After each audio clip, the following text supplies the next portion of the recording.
Hey folks, Sega Sonic fan here, and today I'm showing off what is quite possibly the most incredibly modified Master System in the history of the world.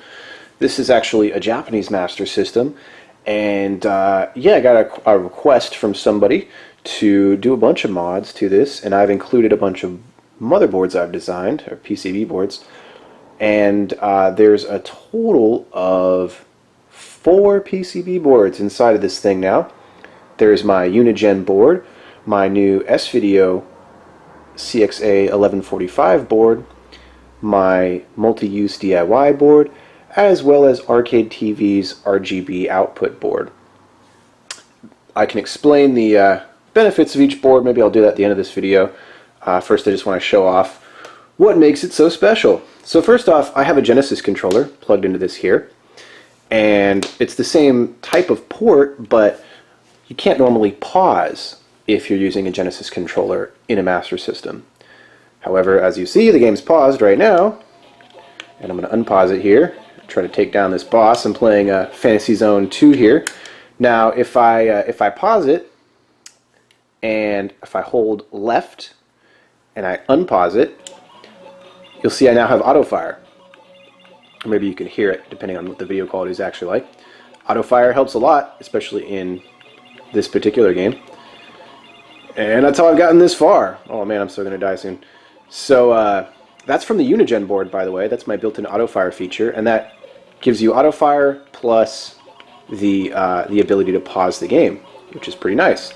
Now you see the LED on the front of the console is green right now. If I press the A button, it turns blue. What does that mean? Well, that means buttons 1 and 2 have been switched. So that will give you auto fire on your bombs and make C the fire button instead. Oh, just got hit. That might be a game over, actually. No. No, I should have been concentrating on the game. That's cool. I'll start a new game. So that's the first thing. That switch, which is done with the A button, is actually done by using the multi-use DIY board, which I understand people have questions on how to make use of that because it can be a little intimidating, but trust me, it really lives up to the name. I've put it in like 3 or 4 different hacks so far, and it's working great. I have one in a Game Gear right now too, helping me with an overclock mod. So yeah, that's those 2 boards in action. Now, if I press the reset button, you might notice, it might be subtle in the video, but there's a red ring around the green LED. What that means is that you have a stock Master System right now. So the start button no longer works.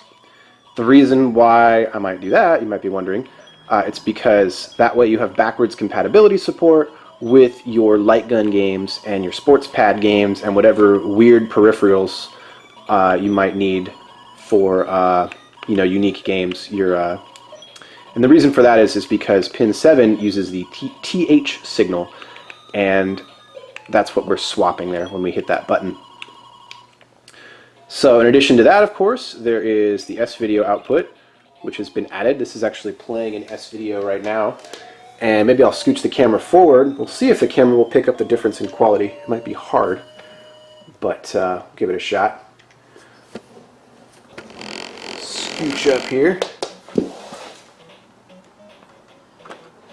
And the RGB I'm not going to show off just because this monitor doesn't do RGB, but it looks really good. I also don't have the cable right next to me.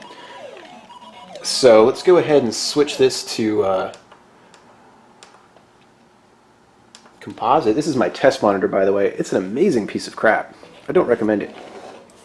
It's got terrible lag, among other things. And the first thing I definitely notice looking at this right now is it's far more blurry. It's just a lot more blurry. Do my auto fire here. This game is so much easier with auto fire, and I don't think a game should ever be hard because of a lack of auto fire. Like, I don't think having to, you know, jam buttons over and over again is like a way to increase difficulty, a good way to increase difficulty. So I'm actually really glad to have this built into the game. Built into the system for the game.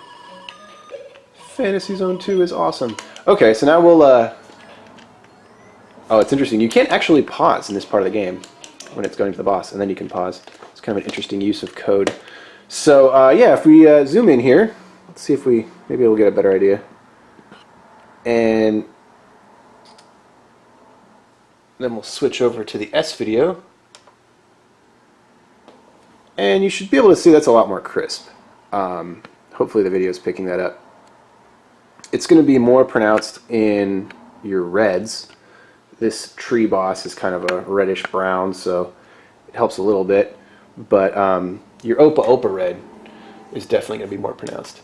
And obviously the quality of the monitor is going to be a significant factor in this as well. So yeah, if you look at your Opa Opa, let's zoom way in here.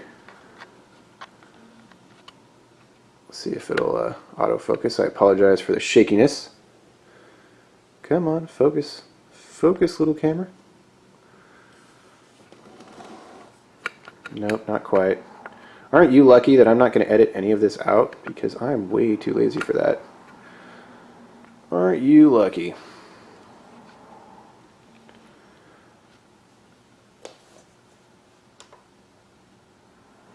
And then there it is in S video.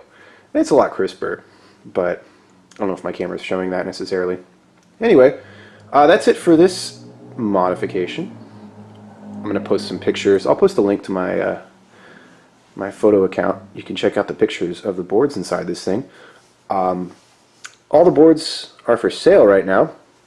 The arcade TV board is not something that I designed, but you can get that from Arcade TV. I don't know if he's populating them, but anyway, those are around. Those RGB boards are around. But the other three boards are not. I designed them, and you can get them from my webpage, segasonicfan.wixsite.com. That's also, in the description, and hopefully isn't too hard to find. You can always shoot me a message if you're having trouble finding my shop. And yeah, that's about it. Have fun with your classic 8-bit gaming, playing the old Master System, and playing it properly with a nice, good controller with start button support and a cool RGB LED. Have fun hacking. This is Sega Sonic Fan, signing out.